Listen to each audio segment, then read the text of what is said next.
Revelation 567. From the 3rd of September 1938.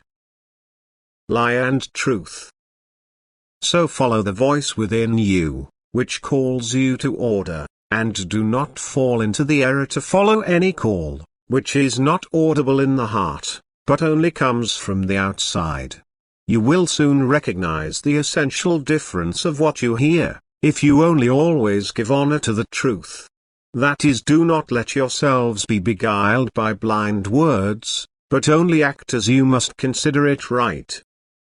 One can always gain a pleasant side to anything by deviating from the truth or by making compromise.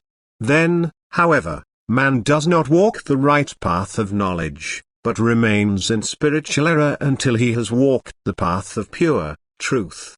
For only through such can the degree of maturity be reached, which is the condition for entering eternal bliss. In full knowledge of the truth, straying into the path of falsehood is doubly painful and harmful for the soul.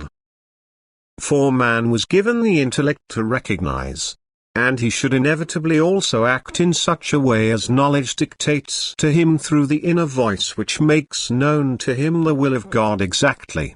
If the voice is heeded, then it becomes man's friend. It helps him from every trouble and danger. It is like a faithful guard for the salvation of the soul of man and protects him with all seriousness from going astray on the wrong track.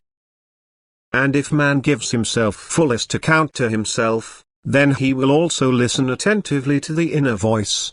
He will cultivate the truth and never deviate from the path of truth.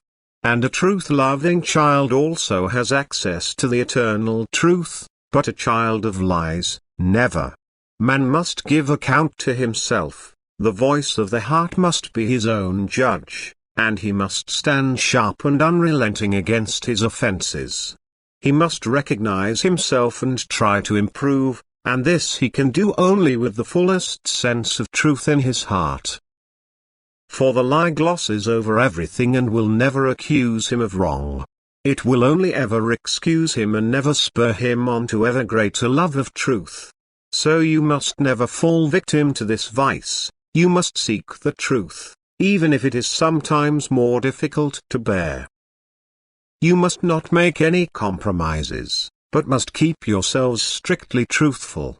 If you also want to become partakers of divine truth, because God as the eternal truth can only communicate himself to an absolutely truth-loving child who detests lies and never takes advantage of them, you yourselves gain the greatest advantage from it, and will be considered unreduced, and so you will also be able to proclaim pure truth again, and that will always remain.